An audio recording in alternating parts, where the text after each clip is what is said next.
이제 저희가 주제별 세션으로는 마지막입니다. 세션 7이 남아있지요. 한반도 평화, 변화된 세계, 새로운 평화 패러다임이라는 주제 남아 있습니다. 오늘 역시 발표와 토론이 이어지겠습니다. 그리고 오늘 세션 7 이 발표자는 온라인으로 접속해서 발표를 해주시겠습니다. 전 미 국무부 차관보 로버트 아인혼님, 그리고 트리니티 칼리지 더블린의 ISE 평화화해학 시니어 리서치 펠로우이신 김동진 박사님은 온라인으로 접속해서 발표를 해주실 예정입니다. 여러분 역시 많은 기대를 부탁드리겠습니다. 자, 그럼 좌장님을 바로 무대 위로 모셔보도록 하겠습니다.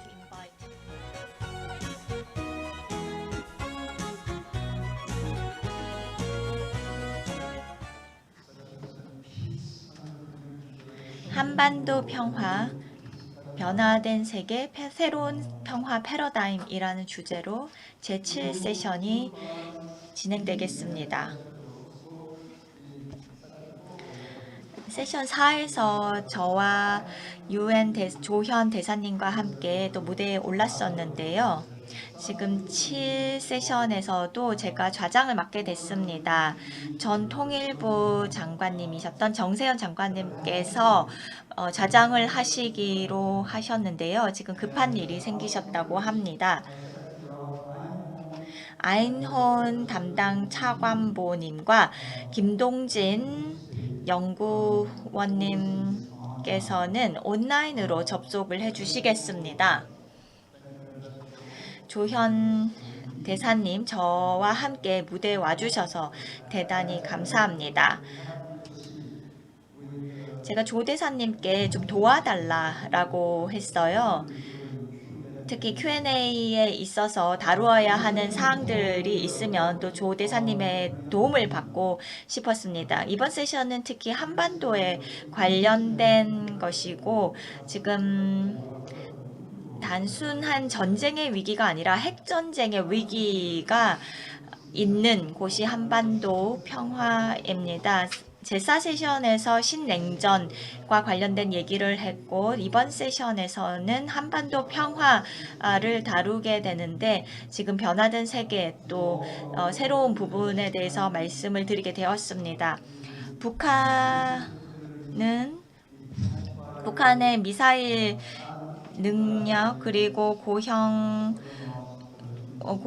연료가 들어가는 ICBM과 그 다음에 정찰 위성 등등 여러 가지 기술들이 고도화되고 있고 최근에 핵 잠수정까지 개발되었습니다.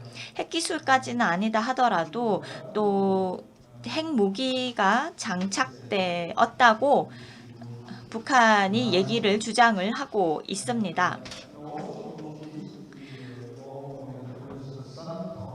최근에는 푸틴 대통령과 김정은 위원장이 러시아에서 만났습니다.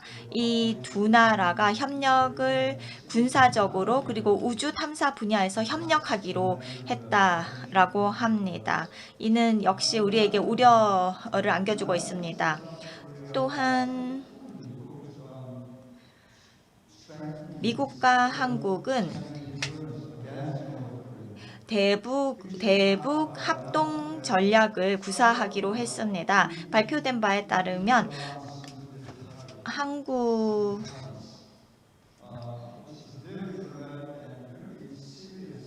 한국이 북한이 핵무기의 타겟 사정권 안에 놓겠다라고 발표를 했는데 이 역시 굉장히 위협적인 내용입니다.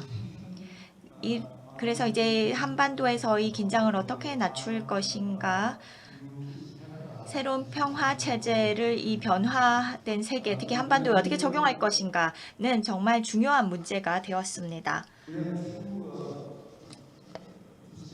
이번 세션에는 두 발표자가 준비하고 있습니다. 로버트 아인혼 차관보와 김동진 연구원입니다. 로버트 아인혼 선생님은 많은 중요한 직책을 미국 국무부에서 맡고 있습니다. 비확산 담당 차관보직을 지금 맡고 계십니다. 과거에도 했었고 지금도 그 역할을 수행하고 계시고요.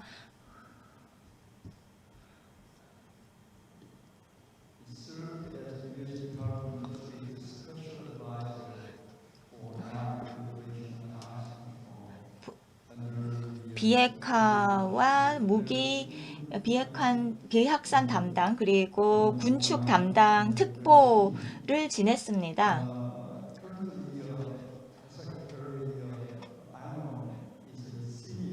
현재는 브루킹스 연구소에서 선임 연구위원직을 맡고 계십니다.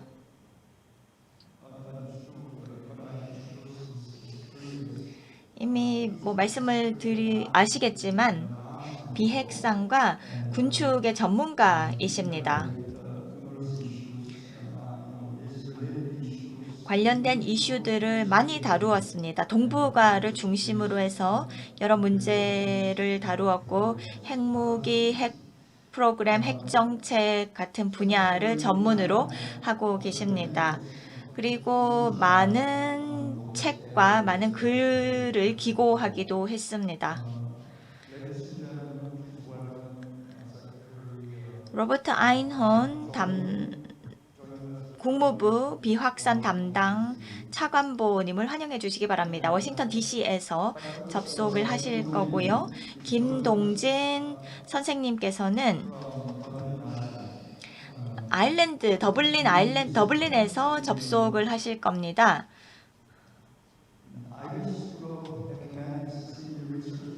지금 현재 트리니티 칼리지 더블린의 ISE 평화화해학 시니어 리서치 펠로우로 계십니다.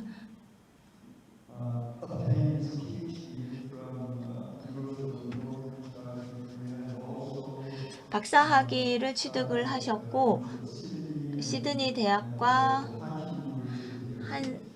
한국의 한신대학교에서도 강의를 하셨습니다. 최근에는 사회개발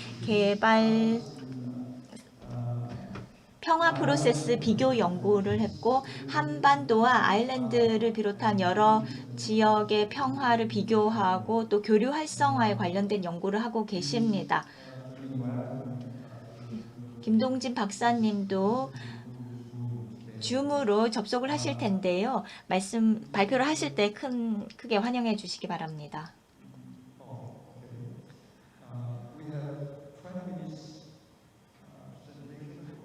각각 20분씩 발표 시간을 드리겠습니다. 먼저 로버트 아인혼 선생님입니다.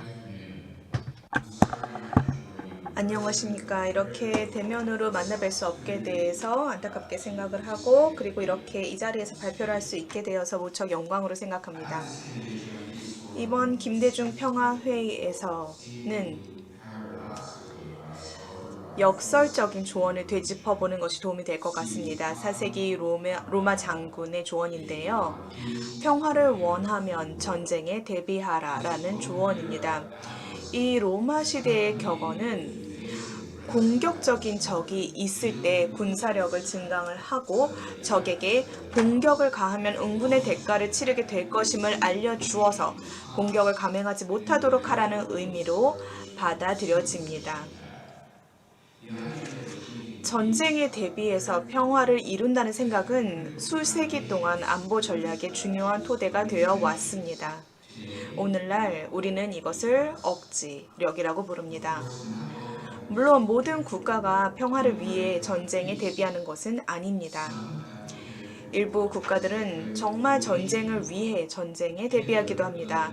히틀러는 유럽과 그 너머를 정복하기 위해서 나치 전쟁을 꾀했죠. 그러나 진정으로 평화를 지향하고 무장된 적으로부터의 심각한 안보 위협에 직면한 국가들은 대개 이것에 상응하는 군사력을 구축하는 전략을 선택해 왔습니다. 적절한 억지력을 구축하고 유지하지 못하면 약하다는 신호를 주고 또 침략을 불러올 수 있다는 두려움이 있었기 때문입니다. 억지력 아니면 힘을 통한 평화라고도 불리는 이러한 전략은 효과가 있는 것으로 널리 알려졌기 때문에 오랜 기간 동안 적용이 되었습니다. 냉전 시대 미국과 나토 동맹국들의 소련 억지는 동서간 주요 분쟁을 피하는 데 기여한 것으로 알려져 있습니다. 그러나 그렇다고 해서 억지 전략에 위험이 없는 것은 아닙니다. 적을 억제하기 위해서 방어를 강화하는 것은 적에게 공격적인 의도를 표시할 수 있는 것이고 또 자국 안보에 대한 심각한 위협으로 해석이 될 수가 있습니다. 상대는 그리고 또 역량을 더욱 강화를 해서 이러한 위협에 대응할 수도 있습니다. 그 결과로 상호 적대감이 강화되고 또 대치 상태가 영속화가 되고 근본적인 갈등 해결을 더 어렵게 만드는 군비 경쟁이 발생해서 비용이 많이 들고 불안정이 심화될 수가 있습니다. 뿐만이 아니라 이제 양측이 군사력을 증강을 하는 것이기 때문에 상대방이 무력 사용 또는 심지어는 핵무기 선제 사용에 대한 대비로 보일 수 있는 정책을 선언하거나 또는 무기 시스템을 시험하거나 훈련이나 배치에 관여하게 될 수 있습니다. 이러한 상황에서는 우발적인 사고나 오해 또는 계산의 착오로 인해서 무력 충돌이 발생할 수도 있습니다. 뿐만이 아니라 상호 군사력 증강이 대규모 무력 적대 행위로 이어지지는 않는다고 하더라도 낮은 수준의 도발이 발생할 수도 있습니다. 실제로 만약에 침략을 하는 주체가 대규모 보복을 억제할 수 있다고 믿게 되면 면죄부를 받을 수 있겠다 하고 생각을 하면 낮은 수준의 도발을 감행하는 자신감이 또 생길 수도 있습니다. 전쟁을 피하거나 또는 평화를 이루기 위해서는 억지력에는 외교가 반드시 수반이 되어야 합니다. 냉전 기간 동안 미국과 소련은 서로를 억제하기 위해서 막대한 핵무기를 축적하는 동시에 또한 경쟁을 완화 그리고 안정화하고 또 핵무력을 제한하고 축소하고 그리고 투명성과 또 신뢰 구축 조치를 채택을 해서 이러한 위험한 잘못된 계산을 피하고 또 경쟁이 통제 불능 상태가 되는 것을 방지하기 위해서 외교에 임하기도 했습니다. 맞습니다. 평화를 원한다면 전쟁에 대비해야 합니다. 하지만 당연히 외교에도 힘을 써야 합니다. 그러면 이러한 고려사항은 현대 한반도의 전쟁과 평화 문제에 어떻게 적용이 될 수 있을까요? 정전협정 이후에 70년이 지났음에도 불구하고 한반도의 진정한 평화에 대한 희망은 계속해서 빛을 잃고 있습니다. 최근 몇 년 동안 한반도의 안보 환경은 급격하게 악화가 되었습니다. 이렇게 긴장과 불안전성을 고조시킨 주요 원인은 핵과 그리고 미사일 능력을 확대하고 다각화하려는 북한의 끊임없는 노력입니다. 김정은의 정권에서 핵무기는 빠르게 확대가 되었고 또 선제적인 핵무기 사용 의지를 포함한 서울과 워싱턴을 향한 선동적인 그러한 수사가 동반이 되었습니다. 그러면 김정은이 공격적인 이 핵태세를 취하는 이유는 무엇일까요? 외국의 간섭이나 공격으로부터 정권의 생존을 보장하기 위한 방어적인 목적에서 그렇게 하는 것일까요? 아니면 한국을 위협하고 또 강압을 해서 한반도를 북한의 통제 하에서 통일하려는 공격적인 목적이 있는 걸까요? 물론 저희는 진실을 알 수가 없고 추측밖에 할 수가 없습니다. 북한이 처음 핵무기를 추구했을 때 아마도 동기는 북한 정권을 약화시키거나 제거하려는 외국, 특히 미국의 노력을 저지하기 위한 방어적인 목적이었을 수는 있습니다. 그러나 초기에 그 동기가 무엇이었던 김정은은 이제 더 공격적인 목표를 추구할 수 있게 되었기 때문에 더 대담해졌을 수가 있습니다. 대부분의 전문가들은 김정은 위원장이 무력에 의한 한반도 통일이 현실적으로 가능하다고 보는 것인지에 대해서 의문을 갖고 있지만 하지만 김 위원장은 이제 남북 관계를 지배하고 그리고 한미 동맹의 쐐기를 박으면서 점점 더 공격적인 도발을 감행할 수 있다고 생각할 수 있습니다. 그리고 긴장이 고조될 위험을 통제하는 자신의 역량을 위험할 정도로 과신하게 될 수도 있습니다. 북한의 위협이 커짐에 따라서 한국과 미국의 경각심도 높아졌습니다. 미국의 안보 보장의 신뢰성에 대한 불확실성으로 인해서 한국의 우려도 극대화되고 있습니다. 이렇게 북한의 위협에 대한 동맹국의 주된 대응은 집단적 억지 능력을 강화하는 것이었습니다. 윤석열 정부와 바이든 행정부는 강력한 동맹으로서의 연대와 결의를 보여주기 위해서 긴밀히 협력을 해왔습니다. 한국은 3개축 전략을 포함한 독자적인 재래식 전력을 강화해 왔습니다. 한국과 미국 양국은 미국의 확대된 핵 억지력의 신뢰성을 강화하고 또 이러한 억지의 계획과 실행에 있어서 한국이 보다 주도적인 역할을 수행하기 위한 중요한 조치를 취해 왔습니다. 무엇보다도 지난 4월 윤석열 대통령이 워싱턴을 방문을 했을 때 채택된 워싱턴 선언에서 이러한 내용을 확인할 수가 있습니다.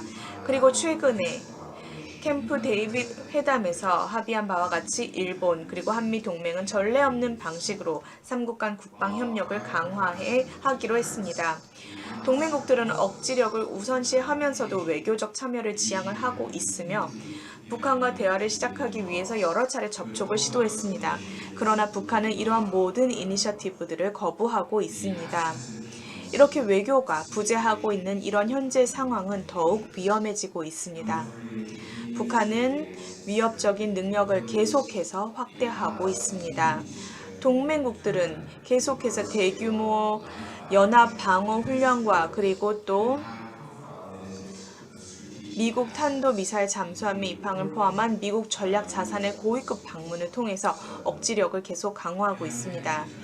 북한은 이러한 동맹국들의 노력이 북한을 공격하기 위한 준비라고 주장을 하면서 비난을 해오고 있습니다.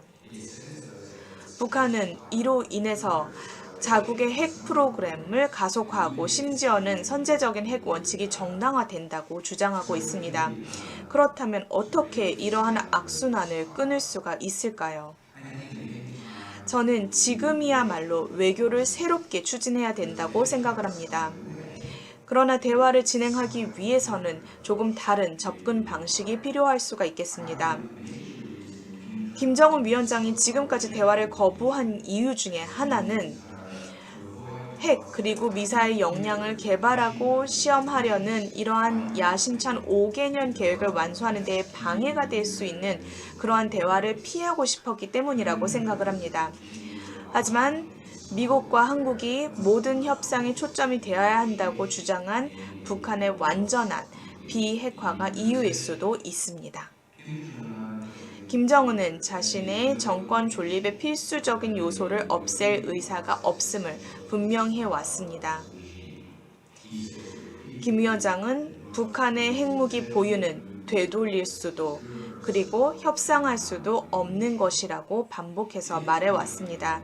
만약 북한이 핵무기를 정말로 폐기하게 된다면 그것은 정권의 정책과 또 가치가 근본적으로 변화하거나 아니면 정권이 붕괴한 것의 결과일 수 있습니다. 하지만 어떠한 결과도 예측을 할 수가 없습니다. 특별히 이렇게 북한 정권의 궁극적 붕괴 가능성을 완전히 배제할 수도 없습니다. 하지만 적어도 단기적으로는 어느 쪽도 지금 기대할 수가 없습니다. 현실적으로는 당분간은 북한의 핵무기 보유를 저희는 감내를 해야 될 것입니다. 미국과 동맹국들은 북한을 합법적인 핵무장국으로 인정할 수는 없습니다. 북한은 불법적이고 또 기만적인 방식으로 핵무기를 획득했습니다. 북한의 핵 능력을 인정하는 것은 글로벌 비확산 체제에 해를 끼치는 위험한 선례가 될 수 있기 때문입니다. 따라서 미국과 동맹국들은 한반도의 완전한 비핵화라는 궁극적인 목표를 계속 고수해야 합니다. 그러나 지금은 가장 즉각적인 위협, 다시 말해서 핵 수준으로 고조될 수 있는 의도적이거나 우발적인 무력 충돌의 위험에 초점을 맞추어야 합니다. 미국과 한국은 따라서 북한에 접근을 하고 또 당분간 비핵화는 제쳐두고 대신에 신뢰 구축, 투명성, 소통 조치 등 위험을 완화할 수 있는 의제에 집중을 해서 예측 가능성을 높이고 그리고 또 사고나 오인 또는 잘못된 계산으로 인한 무력 충돌의 위험을 완화할 것을 제안을 해야 됩니다.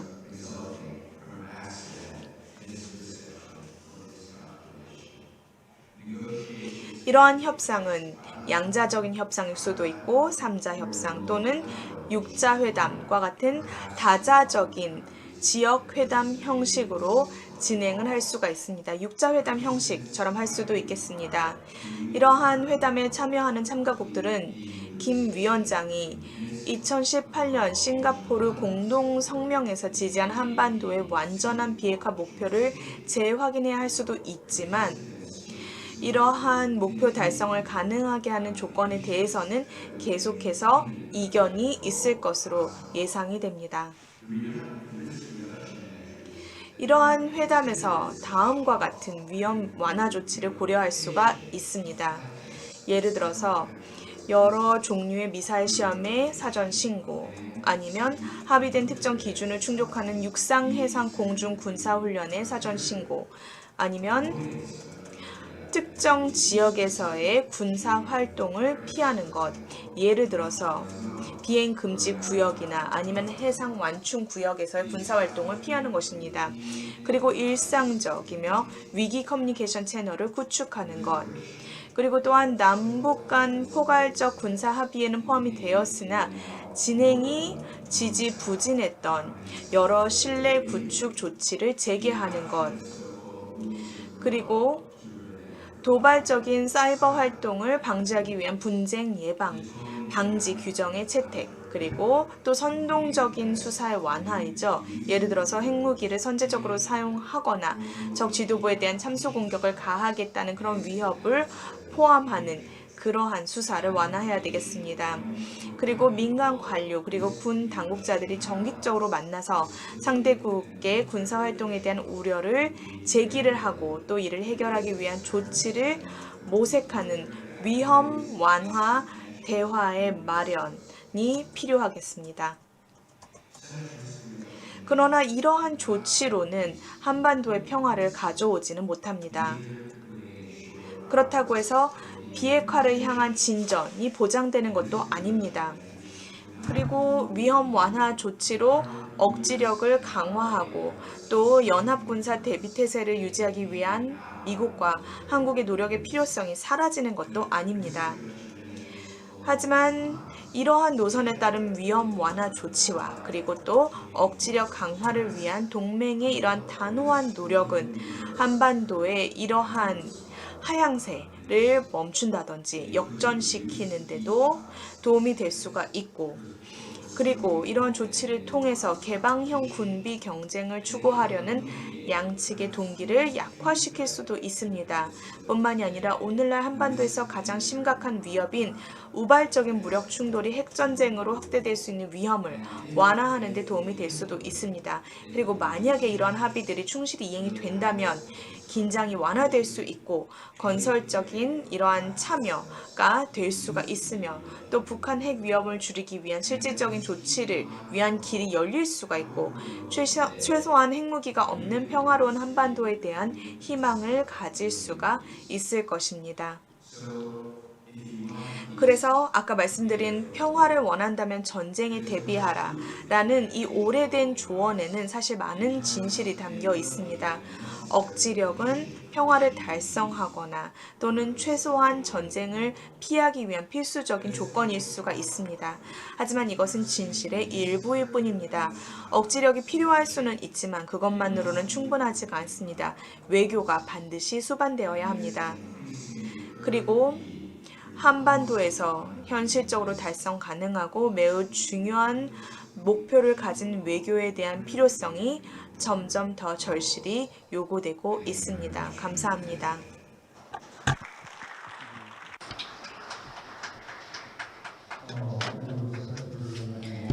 감사합니다.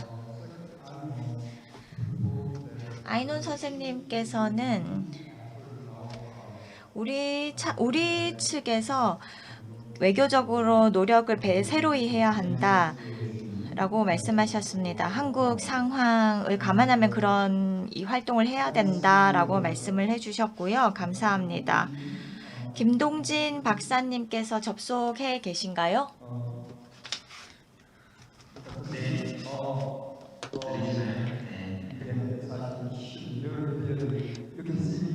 잘 들립니다. 저 보이십니까? 잘.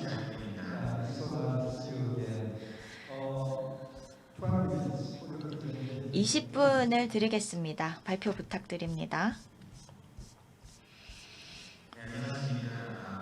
트리니티 칼리지 더블린 김동진입니다. 먼저 2023년 김대중 평화회의에 초청해 주셔서 감사드리고 이렇게 뜻깊은 평화회의에서 발표를 하게 된 점을 큰 영광으로 생각합니다.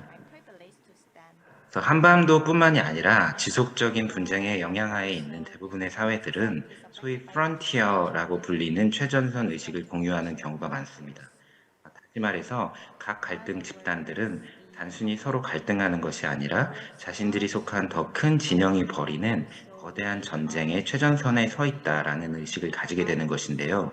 19세기 중엽부터 시작된 국민국가 형성에 대한 열망은 점진적으로 수많은 국민국가들을 탄생시켰습니다.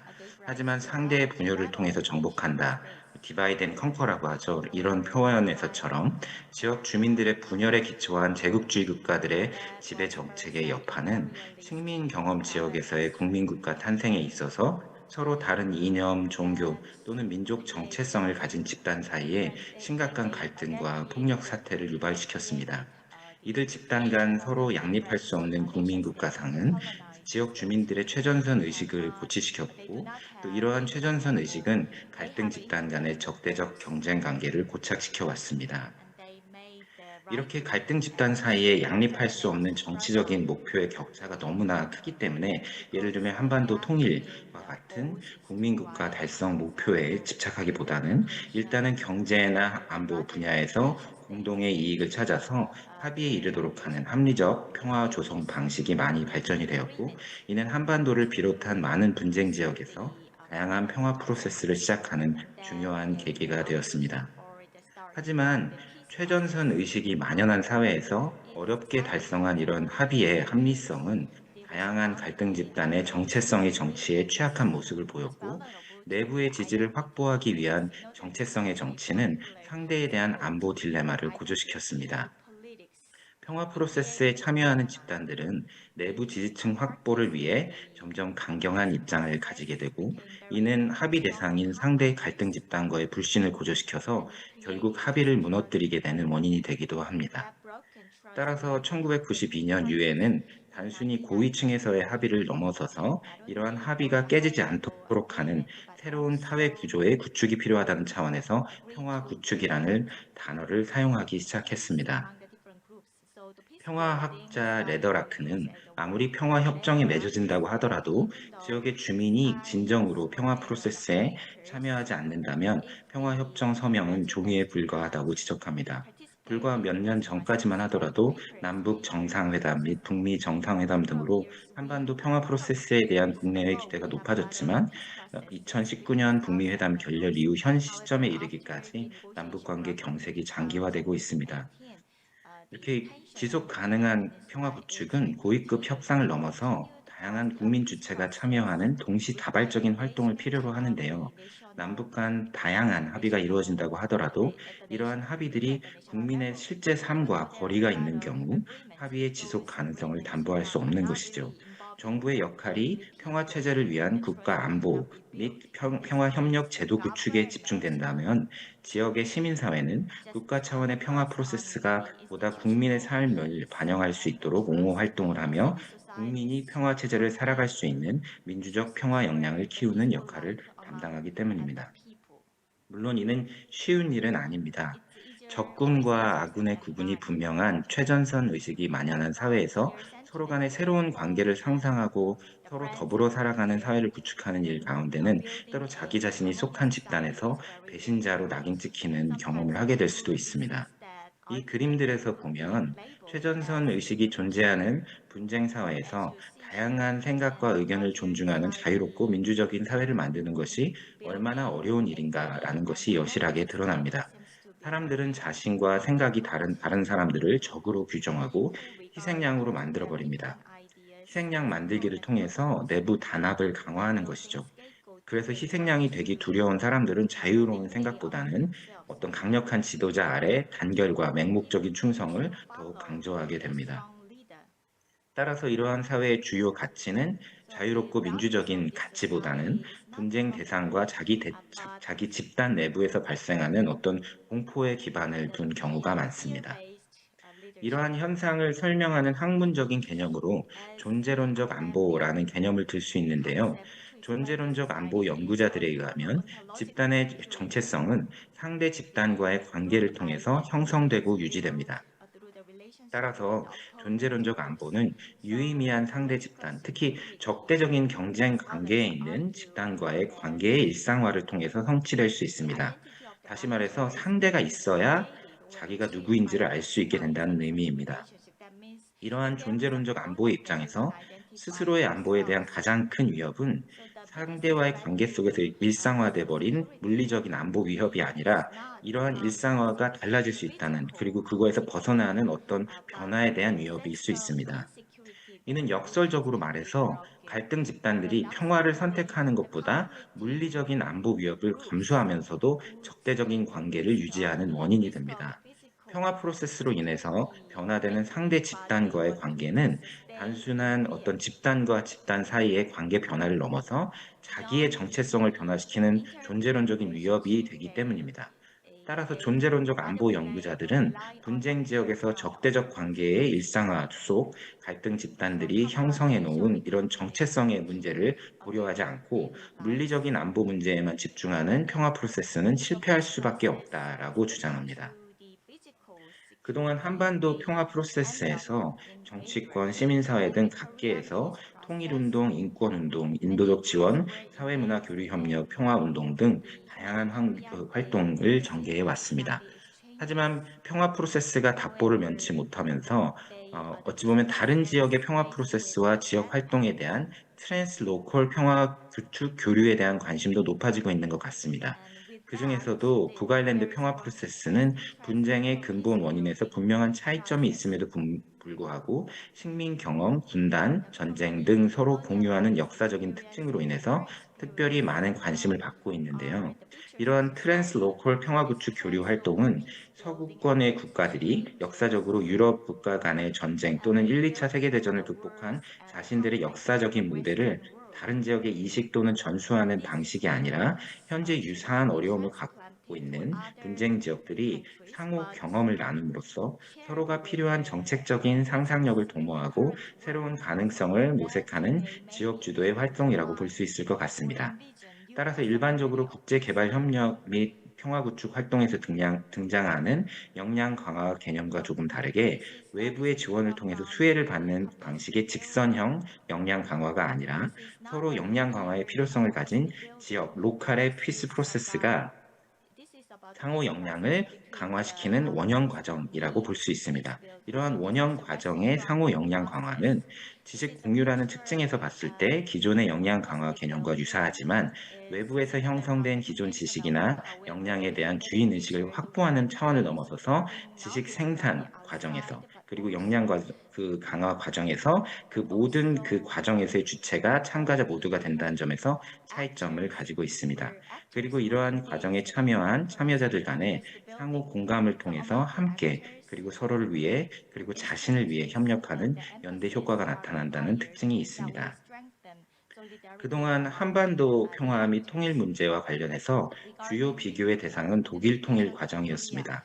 냉전 시기의 경험과 동족 분단의 문제를 공유한다는 점에서 독일 사례는 한반도 평화 통일에 있어서 매우 중요한 시사점을 가지고 있습니다. 하지만 냉전 구조가 해체되고 독일 통일이 30년이 지난 상황에서 독일 통일의 경험을 넘어서 타 지역 평화 프로세스의 경험을 공유하는 연구가 필요하다는 인식이 증가하고 있습니다.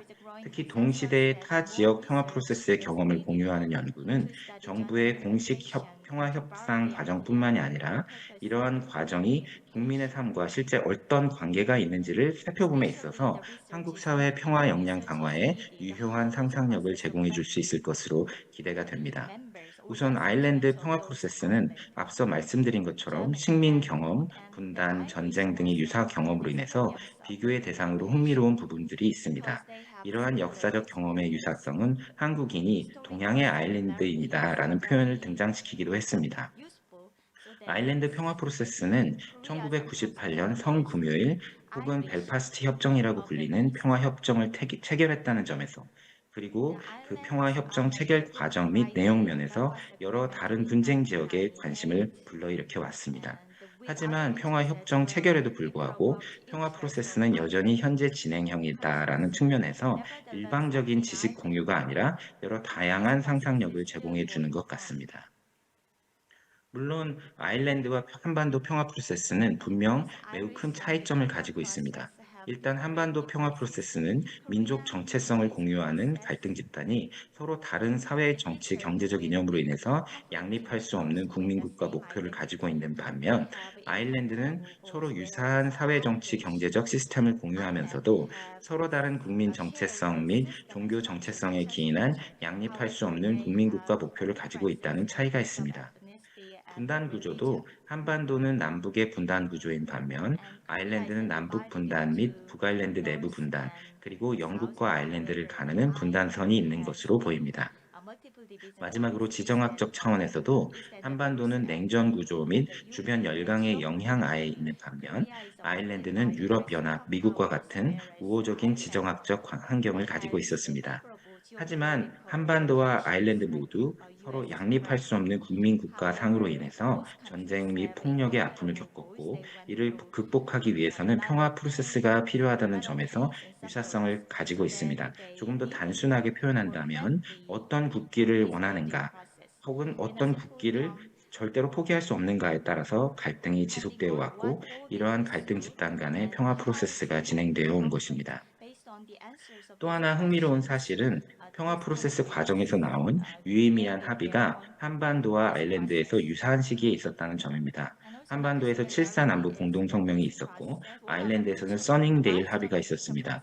이후 1998년 평화협정에 이르기까지 그리고 이후에도 다양한 합의들이 있었는데요. 하지만 이 합의들은 심지어 1998년 협정을 포함해서 계속 파기와 복원을 반복했습니다. 내용상에서는 큰 차이가 없는데도 반대와 반대에 부딪히면서 그래도 지금까지 평화 프로세스를 진행해 왔는데요. 1998년 성금요일 협정은 써닝데일 합의에 대한 학습 능력이 저조한 사람들을 위한 재교육이었다는 표현도 존재합니다. 1998년 성금요일 합의에서는 일단 아일랜드 통일에 대한 염원은 인정하지만 이는 민족 자결권에 따라 결정이 되어야 하며 주민 다수가 동의할 때만 통일이 가능하다는 평화 공존 우선 원칙을 내세웠습니다. 아일랜드 평화 프로세스에 참여한 주요 인사분들을 만나면 공통적으로 이야기되는 경험담은 서로 동의할 수 없는 정치적 입장과 견해는 화해가 불가능하지만 사람과 사람과의 관계는 화해가 가능하다라는 것이었습니다. 1998년 협정은 아일랜드 섬의 통일 문제를 영토 개념이 아니라 사람 간의 평화 프로세스로 보는 인식에 기반을 두고 있습니다. 또한 기존에 양립할 수 없는 목표로 여겨졌던 아일랜드의 통일 문제를 평화적 논의 과정의 일부로 상정하고 현재 시점에서는 평화 체제를 구축하는 데 함께 힘을 모을 것에 합의했습니다. 이는 한반도에서 6.15 공동선언과도 유사한 철학을 가지고 있습니다. 하지만 실천적 차원에서의 차이를 살펴보면 아일랜드 섬에서는 이러한 협정의 정신에 따라서 남아일랜드는 헌법 개정을 통해서 북아일랜드에 대한 영토 조항을 삭제하고 이 조항을 아일랜드 섬의 영토를 공유하는 주민 다수의 동의 시 통일에 대한 염원으로 대체했다는 점입니다. 그리고 이러한 평화협정 및 헌법 개정 과정은 모두 국민투표로 정당성을 확보했습니다. 저는 지난 10여 년 동안 서로 다른 분쟁 지역의 평화 프로세스에서 평화 구축에 종사하는 사람들이 다른 지역을 방문하고 트랜스로컬 평화 구축 교류를 하는 과정을 연구해 왔습니다. 이렇게 다른 지역을 방문하고 서로 연대 활동을 하는 분들은 이 슬라이드의 인터뷰에서도 드러나듯 서로의 사회가 가진 문제 의식을 공유하기도 합니다. 한반도나 아일랜드선 모두 정치적 합의에도 불구하고 사람과 사람 사이의 사회적 화해를 추구하는 민주적인 평화 구축 과정에 있어서 또 다른 사회적 분열을 경험하고 있는 것 같습니다. 하지만 이들은 때로 서로가 하고 있는 구축 활동에서 어떤 새로운 영감을 받기도 합니다. 예를 들어서 서로의 비인간화를 극복하려 했던 한반도에서의 인도적 지원 협력 활동은 북아일랜드 사람들에게 영감을 불러일으키고, 또한 북아일랜드의 평화 교육은 단순히 접촉면의 증가를 넘어서 어떻게 서로가 평화적으로 만날 수 있을 것인가에 대한 상상력을 불러일으킵니다. 때로는 자신이 하고 있는 평화 활동에 대한 소명 의식을 재확인하는 경우들도 있습니다. 북아일랜드에서 여러 시민사회 단체들은 한계에도 불구하고 사회적 평화 역량 강화를 위해서 서로 다른 갈등 집단들이 서로 다른 정치적 입장을 논의하면서도 함께 더불어 살아갈 수 있는 사회적 가치를 공유하는 민주적인 공간을 창출하기 위해 노력하고 있습니다. 결국 다른 정치적 이견에 닫혀 있고 다른 정체성을 가진 시민들에 대해서 닫혀 있는 어떤 근본주의적인 분쟁 집단과 그들의 집단 구성원이 가진 공동체 정체성의 성장은 희망적인 사회적 평화 역량 강화 작업에 악영향을 줄 수밖에 없습니다. 유럽에서 세계대전을 경험하고 북아일랜드에서 극심한 분쟁을 겪으면서 북아일랜드의 시민단체와 교육단체들은 사람들이 왜 평화보다 적대 관계에서 편안함을 느끼고 있는지에 대한 어떤 존재론적 고민을 시작했고, 이러한 고민은 사회적인 평화 역량을 발전시키는 데 기여하고 있습니다. 하지만 북아일랜드의 평화 프로세스는 브렉시트 이후에 더욱 큰 몸살을 앓고 있습니다. 사회적 분열은 점점 더 심해져만 가고 사람과 사람 사이의 불신도 커져가고 있습니다. 이러한 상황 속에서 한반도를 방문하고 한반도 평화 구축에 관심을 가진 아일랜드와 북아일랜드 사람들은 김대중 대통령께서 평생을 헌신하셨던 평화, 민주주의, 인권의 가치에 대해서 크게 감명을 받고 자기들의 상황을 다시 한번 성찰하는 계기로 삼게 되는 경우도 많이 보았습니다. 김대중 대통령의 헌신을 보면서 아일랜드 평화 프로세스의 주역이고 또 노벨 평화상을 수상한 존 휴미라는 자신들의 정치 지도자를 떠올리고, 역시 최전선 의식이 만연한 갈등 분쟁 지역에서 평화를 구축해 나가는 새로운 언어와 사상을 만들어 나가는 사람들은 서로 통하는 부분이 있다는 이야기들을 하곤 했습니다. 분단과 전쟁, 그리고 냉전 시기를 거치면서 발생한 남북의 불신과 적대감은 정부의 대북 정책 및 한반도 평화 프로세스에 대한 한국 사회 갈등의 근원이 되어 왔습니다. 이러한 상황에서 서로에 대한 적대적 정체성이 강화되었고, 한국 사회에서 여전히 북한 문제는 존재론적인 위협입니다. 이는 우리 한반도뿐만이 아니라 북아일랜드 사회도 마찬가지입니다.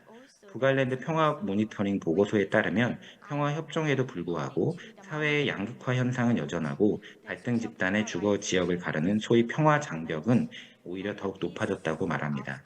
하지만 최근 존재론적 안보 논의에서 진정한 의미의 존재론적 안보는 일상화된 적대적 관계의 현상 유지가 아니라 변화되는 상황에 대한 적응 역량에 달려 있다는 주장이 등장하고 있습니다. 1980년대 냉전이 종식이 되고 동구권이 붕괴되는 과정에서도 나타나듯이 국제 관계나 국내 정치의 변화는 국가나 개인이 통제할 수 있는 영역을 벗어나 있는 것처럼 보입니다. 따라서 존재론적 안보의 성취는 이러한 변화에 대한 존재론적 불안을 현상을 유지한다는 불가능한 전략으로 대응하는 것이 아니라 변화에 적응할 수 있는 적응 역량을 키우는 데 달려 있다는 것입니다. 존재에 대한 불안감은 갈등 집단으로 하여금 적대적인 경쟁 관계 속에 안보 딜레마를 선택하도록 만들기도 하지만, 동시에 스스로에 대한 질문을 제기하고 이러한 질문에 응답하는 자기 성찰의 과정과 의식화의 과정을 통해서 상대와의 적대적 관계에 의존하는 자아 정체성을 넘어서 새로운 자신에 대한 희망을 불러일으키기도 하는 것입니다. 그런데 이러한 적응 역량은 최전선 의식과 존재론적인 불안이 만연한 적대적인 경쟁 구도라는 자신의 어떤 맥락과 컨텍스트를 벗어나서 다른 지역의 상황을 경험할 때 강화될 수 있는 가능성이 좀 더 높아질 수 있다고 생각합니다.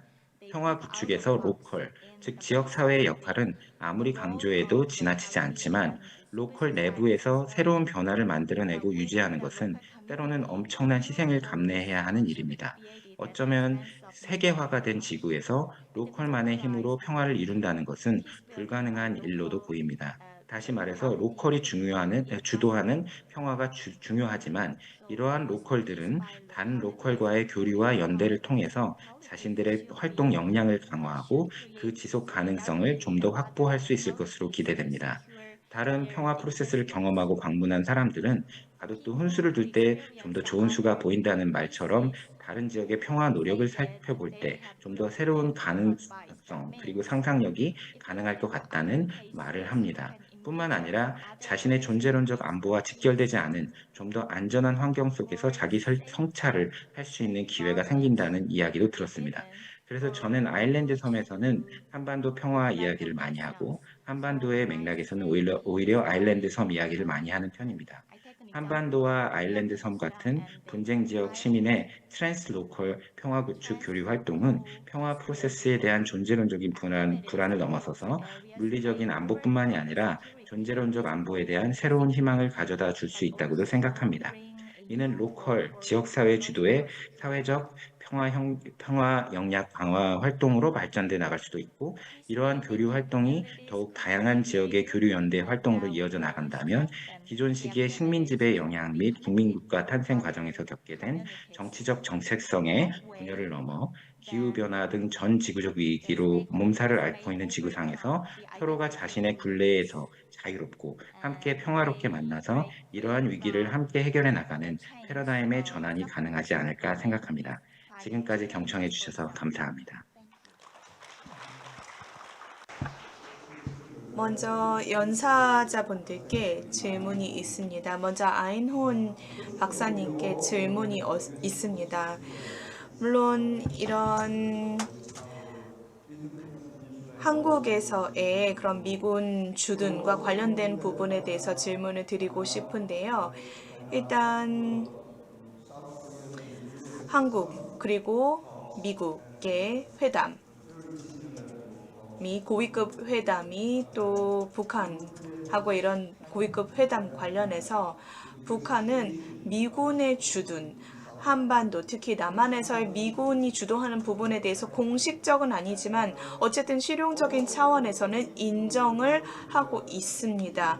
물론 북한이 이렇게 미군 주둔을 통일 이후에도 그러면 허용할지에 대해서 또는 그 부분에 대해서 인정할지에 대해서는 사실은 북한이 이제 얘기하는 것에 따르면 또 그 입장을 생각해 보면 아마도 그 부분을 인정하지 않을 것이라고 생각을 합니다. 그러면 박사님께서 생각하시기에 또 경험에 비추어 보아서 이전에 북한하고 이런 회담을 하셨는데 그러면 이 부분에 대한 답변을 드립니다. 그리고 두 번째 질문은 한국에서 그리고 또 외국에서 만연해 있는 생각이라고 생각하는데요. 음모론적인 부분이 있을 수 있다고 생각합니다. 미국은 이렇게 북한의 핵무기 위협을 포함한 위협을 이용을 해서 남한이랑 그리고 또 일본에서 이렇게 중국에 과 경쟁을 하기 위해서 북한을 이용했다라는, 그러니까 진정으로 비핵화를 추구했다기보다는 북한을 이용하는 측면이 있다라는 그런 좀 음모론적인 의견이 있는데 그 부분에 대해서도 말씀을 부탁드리겠습니다. 아인혼 박사님께 말씀을 부탁드립니다.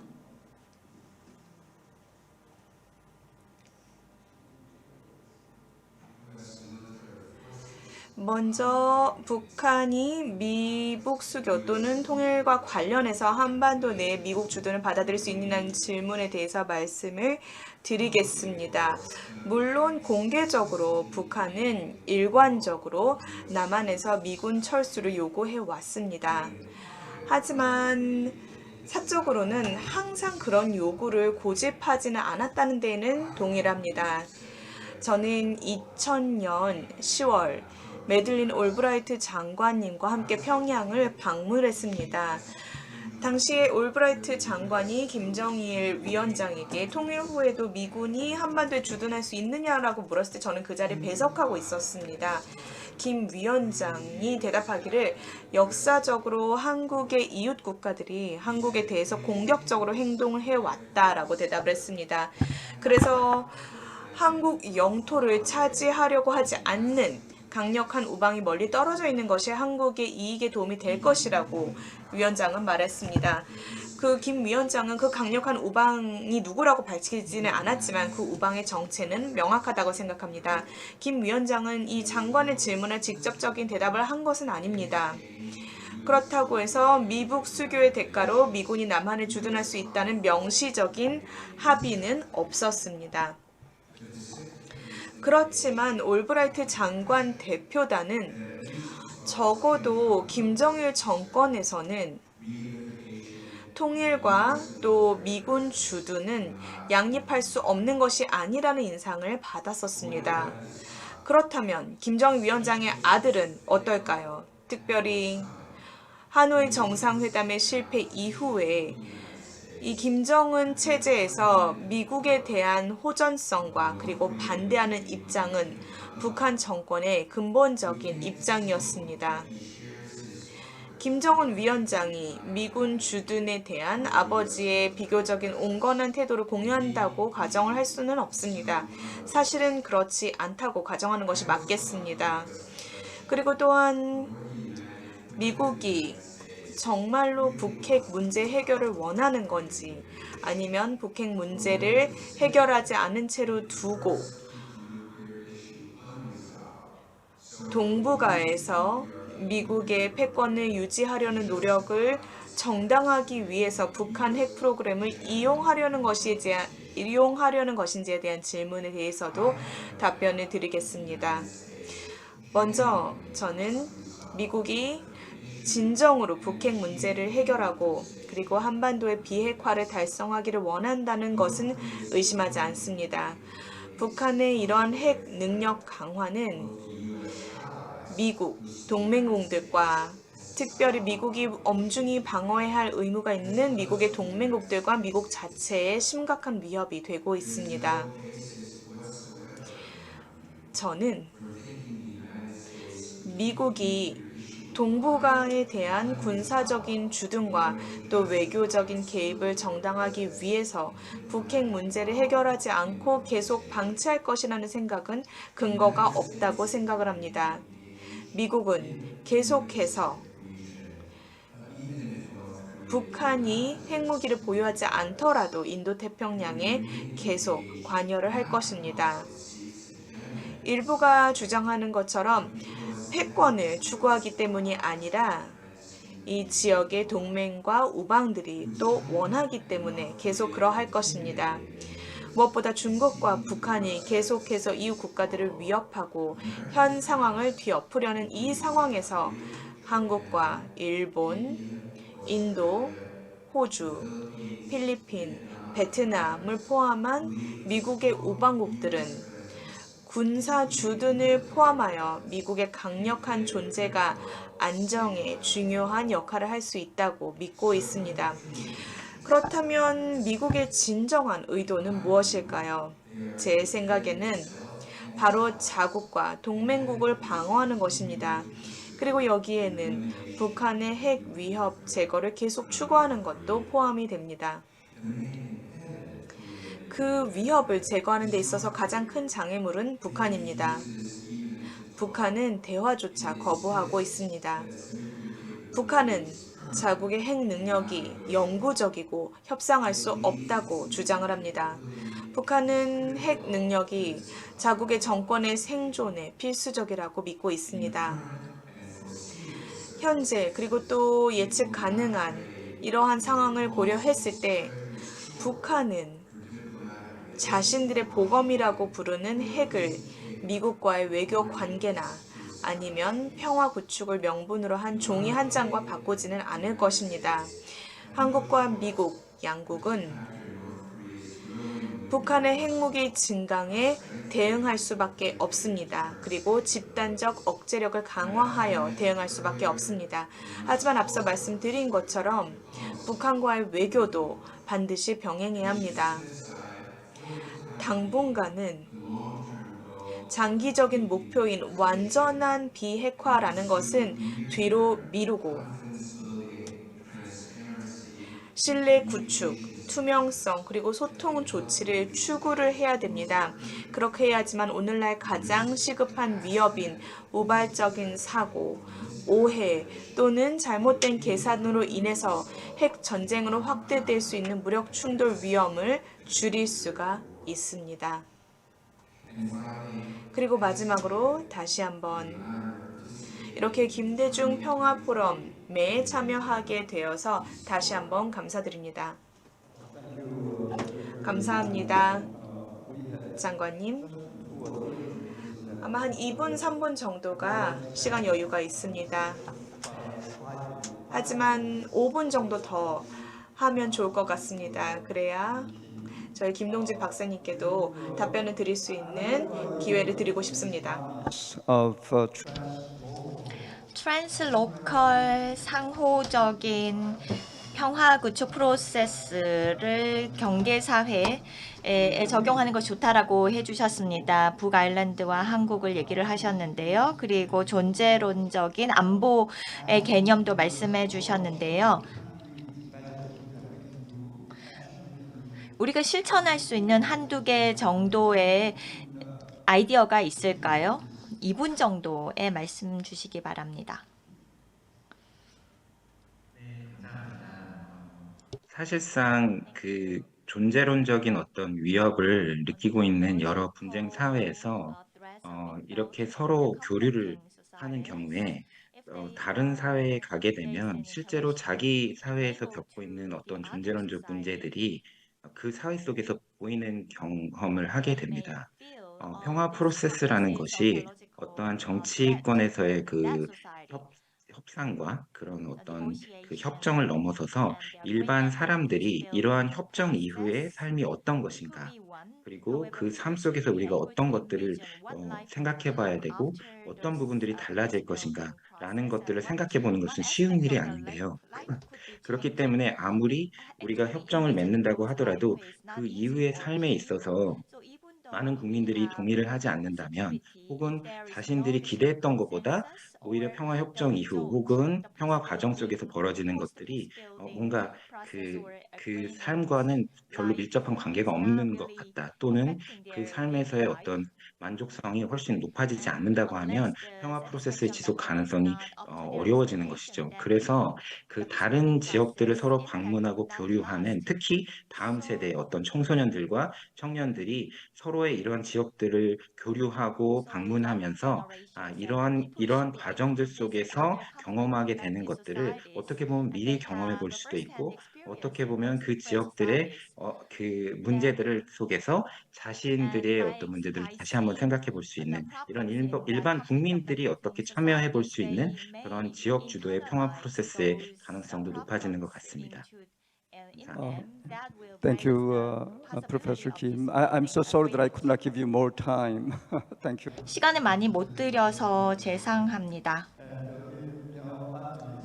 5분 정도를 연장을 했는데요.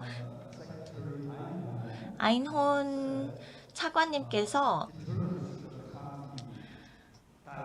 억지력은 대화를 통해서 와야 된다, 외교를 통해서 와야 된다라고 하셨습니다. 그래서 지금이 바로 외교를 통해서 한반도의 돌파구를 마련해야 되는 시점이다라고 얘기를 해주셨고, 또 김동진 선생님께서도 지금 굉장히 좋은 말씀을 해주셨는데요. 이에 대한 의견이 있으십니까, 대사님? 네, 백 선생님 감사합니다. 김동진 박사님 발표를 한국어로 들었는데요. 이 국민들의 역할, 평화협정을 강화시키는 국민들의 역할, 대단히 중요한 포인트입니다. 그러나 현실론적으로 봐서 남북한의 주민들은 전혀 다른 상태입니다. 제가 그걸 설명할 필요는 없고, 그래서 과연 그게 의미가 있고 렐러번스가 있느냐 그런 생각이 좀 들고, 두 번째, 아일랜드와 한국을 비교하는 것은 말입니다. 남북한을 비교하는 것은 북아일랜드는 왕당파와 친 아일랜드파 간의 싸움이었고, 특히 아일랜드 공화국, 남쪽의 아일랜드 공화국은 군대도 없고 국방부 장관도 없습니다. 외교장관이 국방장관을 겸하고 있고, 그 모든 군대는 유엔의 PKO 군대입니다. 이런 상태에서 이렇게 단순 비교를 하는 것이 과연 좀 렐러번스가 떨어지지 않나 그런 생각을 했습니다. 답변할 기회를 드릴 수 없으니까 한번 우리 모두 생각해 봤으면 어떨까 합니다. And with regard to my good friend Bob Einhorn, About 아인혼 선생님과 관련해서는 2010년에 한국, 미국 미사일 협정에 대한 개정이 있었습니다. 굉장히 잘 됐죠. 2020년이었고 지금 이제 2차 개정을 기다리고 있습니다. 아인혼 선생님께서는 외교적인 활동을 해야 될 때다라고 얘기를 해주셨습니다. 네, 외교에 힘을 가해야 하는 때입니다. 개념적으로 생각해 봤을 때 북한이 핵무기를 가지고 있고 또 북한이 핵무기가 없는 상태라 하더라도 우리는 지금 이 중간에 갇혀 있습니다. 그래서 우리는 조금 더 창의적인 발상을 해야 하는데요. 비핵화를 한 나라들은 어떨까요?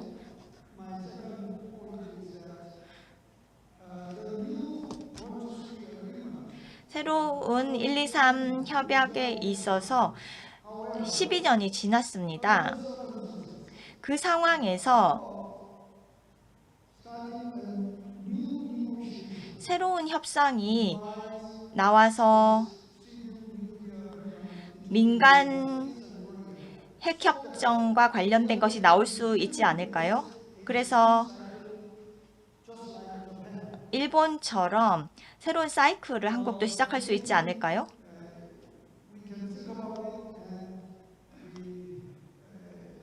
아마 생각해 볼 기회는 있을 것입니다. 양국의 관리들이 서로 좀 빨리 만나서 그 가능성을 탐색해 볼 수 있으면 좋겠습니다. 감사합니다.